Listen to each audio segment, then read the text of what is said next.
Hey guys, welcome to the study with Mayank.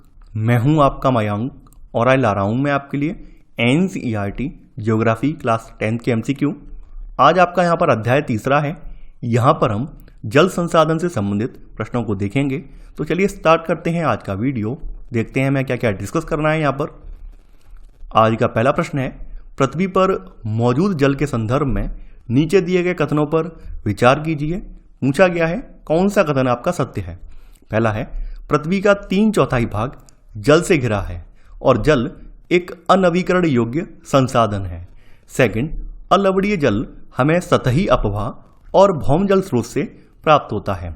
अगला है, जल जलीय चक्र में गतिशील रहता है जिससे जल नवीकरण सुनिश्चित होता है। देखिए, बात करें अगर हम जल की तो पृथ्वी के 71% भाग पर क्या है, जल विद्यमान है। यानी यहां पर हम कह सकते हैं कि पृथ्वी का 3/4 भाग जल से घिरा है। हालांकि जल जो है अनवीकरण योग्य संसाधन नहीं है, बल्कि ये एक नवीकरण योग्य संसाधन है। ऐसा क्यों है, अभी वो भी डिस्कस हो जाएगा यहां पर। क्योंकि जो जलीय चक्र है इसमें जल आपका गतिशील रहता है। यानी आपने देखा होगा पानी और पानी से वाष्प बन के फिर संघनन होकर वर्षा होती है, तो आपको जो जल है वो मिलता रहता है। यानी कि एक जलीय चक्र आपका चलता रहता है। यानी पानी है, पानी का वाष्पन होगा, वाष्पन के बाद वाष्प जब ठंडी हो जाएगी संघनित हो जाएगी, संघनित होकर बूंदें बन जाएंगी और बूंदें होने के बाद फिर क्या हो जाएगा, बरसड़ के रूप में हमें फिर से प्राप्त हो जाएगा। तो ऐसे करके पृथ्वी पर जल की मात्रा जो है एक जैसी बनी रहती है, यानी कि वो घटती बढ़ती नहीं है, क्योंकि जल जलीय चक्र में गतिशील रहता है। तो आपका यहाँ पे थर्ड वाला कथन भी सही हो जाएगा।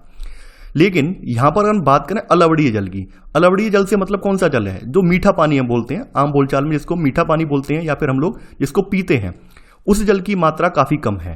केवल आपका लवणीय जल जो है वो सबसे ज्यादा है, क्योंकि महासागरों का जो जल है लवणीय है और लवणीय जल को हम अपने प्रयोग में नहीं ला सकते हैं। तो इसलिए जो अलवणीय जल है, अलवणीय जल के स्रोत काफी कम है। तो यहां पर इसी वजह से आप ये देखते हैं कि हमेशा पीने वाले जल का संकट बना रहता है। तो आपका यहां पर पहला वाला कथन गलत हो जाएगा, क्योंकि यहां पर अनवीकरण योग्य संसाधन लिखा है। वहीं दूसरा वाला कथन आपका बिल्कुल सही है कि अलवणीय जल हमें सतही अपवाह से, सतही अपवाह का मतलब क्या है, जो आपकी नदियां वगैरह हैं, झीलें वगैरह हैं, इनसे, और जो भौम जल के स्रोत हैं, यानी अंडरग्राउंड वाटर के जो सोर्सेज हैं, वो अलवणीय जल के स्रोत हैं। यानी कि मीठे पानी के, या फिर जो हम अपने दैनिक उपयोग में पानी लेते हैं, खाना पीना या फिर जो नहाने वगैरह के लिए आप इसको इस्तेमाल करते हैं, वो अलवणीय जल होता है। तो यहां पर आपका पहला वाला कथन गलत हो जाएगा। पूछा गया है कौन सा सही है, केवल बी वाला, यानी कि केवल 2 और 3 सही है। तो आंसर है आपका बी। दूसरा प्रश्न है अब आपका, नीचे दिए गए कथन एवं कारणों पर विचार कीजिए। यहां पे कथन में बोला गया है, पृथ्वी पर प्रचुर मात्रा में जल संसाधन होने के बावजूद भी कई क्षेत्रों में जल की दुर्लभता है। कारण क्या है, जल का समुचित प्रबंधन न होना और उसके असमान वितरण के कारण कई क्षेत्रों में जल उपलब्ध नहीं है। देखिए, यहां पर बिल्कुल सही बात है, क्योंकि जल अभी हम जान चुके हैं पृथ्वी के 3/4 भाग पर जल विद्यमान है। लेकिन फिर भी हम ये देखते हैं दुनिया के कई क्षेत्र ऐसे हैं, अपने भारत में भी कुछ क्षेत्र ऐसे हैं जहां पर जल नहीं मिलता है, जल वहां पर दुर्लभ है। तो कथन यहां पे बिल्कुल सही है। इसके पीछे के कारण क्या है, सबसे पहला कारण तो आ जाता है समुचित प्रबंधन ना होना। ये बिल्कुल सही बात है। एक आपके सामने आपकी ही किताब में दिया हुआ एग्जाम्पल है कि इजराइल की बात हो रही है। तो इजराइल में जो वर्षा होती है वो काफी कम होती है, 25 सेंटीमीटर केवल वर्षा होती है। औसत वर्षा 25 सेंटीमीटर होती है। अगर हम इंडिया की बात करें तो इंडिया में जो वर्षा होती है वो 114 सेंटीमीटर होती है। औसत वर्षा की बात हो रही है यहाँ पर। तो यहाँ पर अगर हम देखें तो इजराइल में बिल्कुल भी कहीं सूखा नहीं पड़ता है। इजराइल में हर आदमी को पानी, पीने का पानी, जो भी उनके दैनिक उपयोग में पानी आता है, उपयोग आता है, वो सारा पानी उन्हें मिल जाता है। इसके अलावा वो ड्रिप पद्धति से अपनी यहाँ फसलें भी उगा रहे हैं। लेकिन हमारे यहाँ 114 सेंटीमीटर वर्षा होने के बावजूद भी हमारे यहाँ बहुत सारे ऐसे क्षेत्र हैं जहाँ पर जल नहीं मिल पाता है। जैसे आप महाराष्ट्र का जो सूखा प्रभावित इलाका है, जिसको वृष्टि छाया प्रदेश कहते हैं, लातूर वगैरह, वहाँ पर जल उपलब्ध नहीं है। इसके अलावा आप ये देखेंगे आपके राजस्थान का जो पश्चिमी राजस्थान का कुछ क्षेत्र है, वहाँ पर भी जल उपलब्ध नहीं है। तो ये आप देख पा रहे हैं। इसके पीछे कई कारण हैं। सबसे पहला कारण तो है समुचित प्रबंधन का ना होना। इसके अलावा असमान वितरण, यानी वितरण एक जैसा नहीं है। कहीं कहीं पर नदियां हैं, कहीं कहीं पर आपके भौम जल के स्रोत भी हैं, नदियां भी हैं, भौम जल के स्रोत भी हैं, और भी साधन हैं। लेकिन कई जगह ऐसे हैं जहां पर ये स्रोत नहीं है, तो वहां पर क्या है, जल उपलब्ध नहीं है। इसके अलावा गवर्नमेंट ने भी प्रयास नहीं किया है और इस वजह से भी वहां पानी नहीं पहुंच पाया है। तो यहां पर कथन और कारण दोनों सही हैं, यानी ए और आर दोनों सही हैं, और आर ए का सही स्पष्टीकरण है। तीसरा प्रश्न है अब आपका, प्राचीन भारत में उत्कृष्ट सिंचाई तंत्र होने के साक्ष्य निम्न में से किस स्थल से मिले हैं? कलिंग, ओडिशा, नागार्जुनकोंडा, आंध्र प्रदेश, बेन्नूर, कर्नाटक, कोल्हापुर, महाराष्ट्र। देखिए बात करें हमारे प्राचीन भारत की, तो प्राचीन भारत में भी और थोड़ा प्राचीन चले जाएंगे, यानी सिंधु घाटी सभ्यता में अगर हम जाएंगे 4500 साल पहले, तो आप ये पाएंगे सिंधु घाटी सभ्यता में भी इरिगेशन सिस्टम का इस्तेमाल हुआ था। वहां पर ऐसे साक्ष्य मिले हैं जिससे ये साबित हो गया है कि वहां पर भी नदियों का जो नदी का जल था, सिंधु नदी का जल था, उसका उपयोग किया जाता था और उसके लिए प्रॉपर उन्होंने क्या है बांध वगैरह बनाए रखे थे। इसी तरह से आप अन्य स्थल भी हैं भारत में एक इलाहाबाद के नज़दीक जगह है श्रृंगबेरा, तो यहाँ पर भी एक ऐसा जलीय तंत्र देखने को मिलता है जो कि उस समय बनाया गया था ताकि वहाँ पर सिंचाई वगैरह हो सके। इसके अलावा आप ये देखेंगे चंद्रगुप्त मौर्य के टाइम में भी काफ़ी सारे जलाशय, बांध, झीलों के निर्माण करवाए गए थे। आपके प्राचीन जो सबूत मिले हैं उनमें कलिंग का स्थान आता है, नागार्जुन कुंडा में मिला है, बेन्नूर में मिला है और कोल्हापुर में मिला है, यानी इन सभी जगहों पर आपके प्राचीन सिंचाई तंत्र होने के प्रमाण यहाँ पर मिले हैं। तो आपका यहाँ पर आंसर है डी, यानी उपरोक्त सभी। चौथा प्रश्न है अब आपका, बांध के संदर्भ में नीचे दिए गए कथनों पर विचार कीजिए। पूछा गया है कौन सा कथन आपका असत्य है, यानी यहां पर कोई एक कथन आपका गलत है। पहला है बांध बहते जल को रोकने, दिशा देने या बहाव कम करने के लिए खड़ी की गई बाधा है जो आमतौर पर जलाशय, झील अथवा जल भरण बनाती है। अगला है परंपरागत बांध नदियों और वर्षा जल को इकट्ठा करके बाद में उसे खेतों की सिंचाई के लिए उपलब्ध करवाते थे। अगला है आजकल बांध केवल सिंचाई और विद्युत उत्पादन के लिए बनाए जाते हैं। देखिए बात करें हम बांधों की, तो बांध का मतलब क्या होता है, यानी बांध का मतलब है बहते जल को रोकना, दिशा देना, यानी या फिर बहाव कम करना। एक उसके लिए बाधा खड़ी कर दी जाती है, पूरा एक स्ट्रक्चर बनाया जाता है जिसके अंदर जल को भरा जाता है और जो कि आमतौर पर पूरा जलाशय या झील की तरह ये बन जाता है। यानी आप ये देखते होंगे, आपने पढ़ा भी है, जहाँ जहाँ पर डैम बनाए जाते हैं वहाँ पर जलाशय तो अपना तैयार हो जाता है, क्योंकि वहाँ पर उन्हें पानी को स्टोर करना पड़ता है और स्टोर करने की वजह से वहाँ पर जलाशय स्वतः ही बन जाता है। तो यहाँ पर आपका पहला वाला कथन बिल्कुल सही है। जो आपके परंपरागत बांध मिले हैं, भारत के जो प्राचीन बांध मिले हैं, तो प्राचीन समय में जो बांध बनाए जाते थे वो केवल और केवल नदियों और वर्षा का जल इकट्ठा करके खेती के लिए बनाए जाते थे, सिंचाई कार्य के लिए जल उपलब्ध करवाने के लिए वो बांध बनाए जाते थे। हालांकि जो भी आपके आधुनिक काल में बांध बनाए जाते हैं उनका उद्देश्य केवल सिंचाई करना नहीं है, सिंचाई के साथ साथ विद्युत उत्पादन करना भी है। इसके अलावा विविध प्रकार के जो औद्योगिक उपयोग हैं उनको भी जल की आपूर्ति करना है, पर्यटन वगैरह करना है। इसके अलावा वहाँ पर मत्स्य पालन वगैरह को बढ़ावा देने के लिए वो जलाशय जो बनता है वहाँ पर मछली पालन भी करवाना है, यानी बहुत सारे कार्य होते हैं। केवल सिंचाई और विद्युत उत्पादन ही नहीं होता है, बल्कि आजकल के जो बांध बनाए जाते हैं वो बहुउद्देशीय परियोजना बोले जाते हैं। आपने देखा होगा बांध अगर कहीं लिखा होगा तो उसका मतलब क्या है, बहुउद्देशीय परियोजना है, क्योंकि उससे कई सारे उद्देश्य पूरे हो रहे हैं। जैसे बाढ़ नियंत्रण भी हो रहा है, औद्योगिक उपयोग भी हो रहा है, इसके अलावा जलापूर्ति भी हो रही है, मनोरंजन भी हो रहा है, आंतरिक नौचालन भी हो रहा है, उसमें मत्स्य पालन भी हो रहा है, बहुत सारी एक्टिविटीज उसमें हो रही हैं। तो इस वजह से इनको बहुउद्देशीय परियोजना भी बोलते हैं। तो यहाँ पर जो केवल शब्द है वो केवल शब्द इसकी कठोरता को बढ़ा रहा है, सिंचाई और विद्युत की कठोरता को बढ़ा रहा है। यानी जो ये केवल शब्द है ये बार बार ये कहता है कि सिंचाई और विद्युत के अलावा कहीं और उपयोग नहीं होता होगा, जबकि ऐसा नहीं है। तो यहाँ पर तीसरा वाला कथन गलत हो जाएगा। यहाँ पर एक और दो सही है, लेकिन पूछा गया है कौन सा असत्य है, केवल तीसरा वाला असत्य है। तो आंसर है चौथे का सी। पांचवा प्रश्न है अब आपका, निम्नलिखित में से कौन सा वक्तव्य बहुउद्देशीय नदी परियोजनाओं के पक्ष में दिया गया तर्क नहीं है। पहला है बहुउद्देशीय परियोजनाएं उन क्षेत्रों में जल लाती हैं जहां जल की कमी होती है। अगला है बहुउद्देशीय परियोजनाएं जल भाव की नियंत्रित करके बाढ़ पर काबू पाती हैं। अगला है बहुउद्देशीय परियोजनाओं से बृहद स्तर पर विस्थापन होता है और आजीविका खत्म होती है। अगला है बहुउद्देशीय परियोजनाएं हमारे उद्योग और घरों के लिए विद्युत पैदा करती हैं। तो देखिए बहुउद्देशीय परियोजनाएं जो होती हैं उनका एक कार्य ये भी होता है कि जिन क्षेत्रों में जल उपलब्ध नहीं है वहां पर जल की कमी को पूरा किया जाए। जैसे आपने देखा है जो इंदिरा गांधी नहर निकली है, जिससे कि पश्चिमी राजस्थान के कई जिलों को लाभ मिल रहा है, हरके नामक स्थान से निकलती है जहां पर आपका सतलज और ब्यास नदी मिलती है। तो इससे क्या है, पश्चिमी राजस्थान की जो जलापूर्ति है उससे हो रही है। तो यहाँ पर आपका पहला वाला कथन बिल्कुल सही है।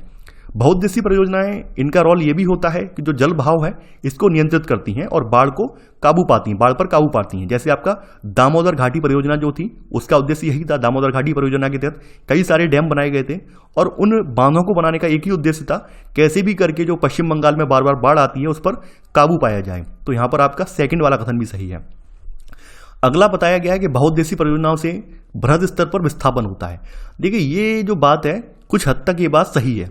जहां पर भी आपके डैम वगैरह स्थापित किए जाते हैं उसमें कई किलोमीटर के क्षेत्र में वहाँ से जो लोग रह रहे होते हैं उनको विस्थापित करना पड़ता है, तो यानी कि बृहद पैमाने पर विस्थापन होता है। लेकिन यहाँ पर ये बात लिखी हुई है आजीविका खत्म हो जाती है, ऐसा बिल्कुल नहीं है। आजीविका खत्म नहीं होती है, बल्कि आजीविका के बहुत सारे साधन सृजित होते हैं। जैसे आप देख सकते हैं, जब वहाँ पर जलाशय बन जाएगा तो वहाँ पर मत्स्य पालन कर सकते हैं। उसके आसपास अगर आपकी ज़मीनें वगैरह हैं तो उनको प्रचुर मात्रा में पानी भी उपलब्ध होगा, वहाँ पर फसलों की और ज़्यादा खेती हो सकती है। जो उद्योग धंधे स्थापित होंगे उनको भी जल उपलब्ध होगा, रोजगार के साधन और बढ़ेंगे। बिजली भी उत्पादन होगा, बिजली उत्पादन से क्या होगा, आपके और जो उद्योग फैक्ट्रियां वगैरह हैं उनको भी ज़्यादा से ज़्यादा प्रोडक्शन करने का मौका मिलेगा। तो कहीं ना कहीं आप ये देख रहे हैं आजीविका खत्म नहीं हो रही है, बल्कि आजीविका बढ़ती जा रही है। यानी आधा कथन सही है और आधा गलत है। तो यहाँ पर सी वाला जो स्टेटमेंट है ये गलत हो जाएगा। बहुउद्देशीय परियोजनाएं हमारे उद्योग और घरों के लिए विद्युत पैदा करती हैं, जो कि बिल्कुल सही बात है। केवल गलत वाला कथन है यहाँ पर 5 में का सी वाला। छठवां प्रश्न है अब आपका, कृष्णा नदी जल विवाद किन राज्यों के बीच है? महाराष्ट्र, कर्नाटक, आंध्र प्रदेश। महाराष्ट्र, कर्नाटक, आंध्र प्रदेश, तमिलनाडु। कर्नाटक, आंध्र प्रदेश, तमिलनाडु। महाराष्ट्र, कर्नाटक, केरल, आंध्र प्रदेश। देखिए, कृष्णा की एक सहायक नदी है, उसका नाम है कोयना। ये विवाद ऐसे स्टार्ट हुआ जब महाराष्ट्र सरकार ने जो कृष्णा की सहायक नदी है कोयना, इस पर एक अपनी जल विद्युत परियोजना बना के लिए एक बांध बनाया। और बांध बनाने के बाद इन्होंने क्या किया, जो नदी का जल था उसकी धारा मोड़ दी। धारा मोड़ने की वजह से कर्नाटक और आंध्र प्रदेश को जो जल की सप्लाई थी वो रुक गई, कहीं ना कहीं काफ़ी कम हो गई। तो इस वजह से ये विवाद का जन्म हुआ। तो यहाँ पर आपका पहला वाला कथन बिल्कुल सही है कि ये महाराष्ट्र, कर्नाटक और आंध्र प्रदेश के बीच विवाद का कारण है। तो यहाँ पर छठवें का आंसर है ए वाला। 7वां प्रश्न है आपका, भाखड़ा नागल परियोजना का संबंध किस नदी से है? सिंधु, सतलज, ब्यास, रावी। देखिए, भाखड़ा नागल परियोजना का संबंध सतलज नदी से है। भाखड़ा नागल बांध है और ये हिमाचल प्रदेश के बिलासपुर जिले में ये बना हुआ है। किस पर? सतलज नदी पर। यानी हिमाचल प्रदेश में जिला है बिलासपुर और बिलासपुर में सतलज नदी पर यह बना हुआ है। तो यहाँ पर आपका सही आंसर है आपका बी वाला। 8वां प्रश्न है अब आपका, हीराकुंड परियोजना का संबंध किस नदी से है? तापी, गोदावरी, कृष्णा, महानदी। हीराकुंड परियोजना का संबंध जो है ये महानदी से है। ये महानदी पर हीराकुंड डैम बनाया गया है। तो यहां पर आपका सही आंसर है 8वें का डी। 9वां प्रश्न है अब आपका, सलाल प्रोजेक्ट का संबंध किस नदी से है? गोदावरी नदी, चिनाब नदी, दामोदर नदी, रावी नदी। सलाल परियोजना भारत के जम्मू कश्मीर राज्य में चिनाब नदी पर स्थापित एक जल विद्युत परियोजना है। तो यहां पर आपका सही आंसर है 9वें का बी वाला। 10वां प्रश्न है अब आपका, नदियों और उस पर निर्मित बांधों के संबंध में नीचे दी गई सूची 1 को सूची 2 से सुमेलित कीजिए। सूची 1 में नदियां दी हुई हैं और सूची 2 में बांध हैं। आपको बताना है कौन सी नदी पर कौन सा बांध है। कावेरी, कावेरी पर मैटूर बांध है। सोन नदी, सोन नदी गंगा की एक सहायक नदी है और गंगा की एकमात्र ऐसी नदी है जो दक्षिण की ओर से आकर गंगा में मिलती है। इस पर रेहंद बांध स्थित है। चंबल पर राणा प्रताप सागर बांध स्थित है और कृष्णा नदी पर आपका नागार्जुन सागर बांध स्थित है। तो यहां पर आपका सही आंसर है आपका बी वाला, यानी ए का दूसरा, बी का तीसरा, सी का चौथा और डी का पहला। तो आंसर है आपका 10 का बी। 11वां प्रश्न है अब आपका, तिलैया, मैथान, कोनार, पंचेत हिल बांधों का संबंध किस बहुउद्देशीय परियोजना से है? दामोदर घाटी परियोजना, टिहरी बांध परियोजना, नर्मदा घाटी परियोजना, भाखड़ा नागल परियोजना। तिलैया, मैथान, कोनार और पंचेत हिल ये सभी जो है बांधों के नाम हैं और ये सभी बांध दामोदर घाटी परियोजना के तहत बनाए गए थे। दामोदर घाटी परियोजना अपने देश की पहली बहुउद्देशीय परियोजना थी जो कि टेनेसी घाटी परियोजना से प्रेरित थी। यानी यूएसए की जो टेनेसी घाटी परियोजना थी उसी परियोजना को कॉपी करके हमारे यहाँ दामोदर वैली कॉर्पोरेशन की स्थापना की गई है। उद्देश्य यही था कि जो पश्चिम बंगाल में बार बार बाढ़ आ रही थी उसको कैसे भी करके रोका जाए। तो इसी क्रम में इस परियोजना के तहत 4 बांध बनाए गए, तिलैया, मैथान, कोनार और पंचेत हिल। तो यहाँ पर आपका सही आंसर है 11वें का ए वाला। 12वां प्रश्न है अब आपका, नदी की धारा का रास्ता बदलकर खेतों में सिंचाई के लिए बनाई गई गुल अथवा कुल जैसी वाहिकाएं कहाँ की विशेषता है? पश्चिमी राजस्थान, पश्चिमी हिमालय, दक्कन पठार या फिर अंडमान और निकोबार।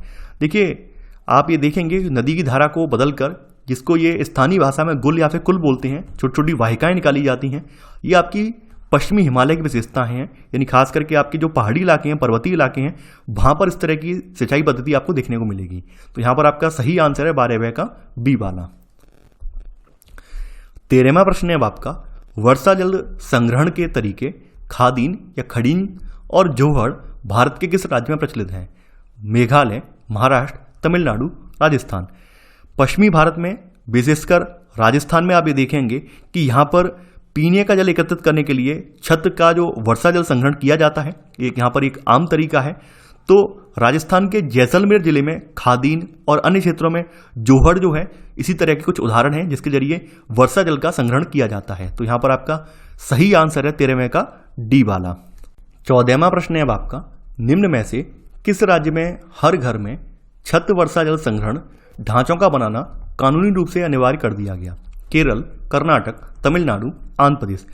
तमिलनाडु एक ऐसा राज्य है जहां पूरे राज्य में हर घर में छत वर्षा जल संग्रहण ढांचों का बनाना आवश्यक कर दिया गया है और इस संदर्भ में जो दोषी व्यक्ति हैं इन पर कानूनी कार्रवाई भी हो सकती है। यानी कोई व्यक्ति अगर अपने घर में जल छत वर्षा संग्रहण तंत्र नहीं लगा रहा है तो उस पर कानूनी कार्रवाई की जा सकती है। तो यहाँ पर आपका ये पहला राज्य है, तो यहाँ पर आपका सही आंसर है 14वें का सी वाला। 15वां प्रश्न है अब आपका, नीचे दी गई सूचना के आधार पर स्थितियों को जल की कमी से प्रभावित या जल की कमी से अप्रभावित में वर्गीकृत कीजिए।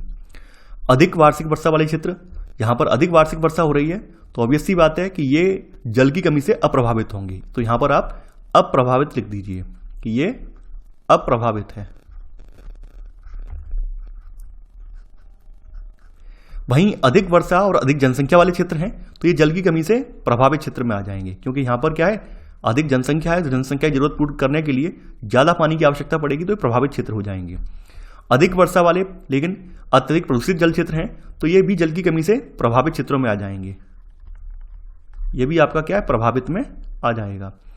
कम वर्षा और कम जनसंख्या वाले क्षेत्र जैसे आप पश्चिमी राजस्थान को मान सकते हैं तो ये भी जल की कमी से प्रभावित क्षेत्रों में आ जाएंगे।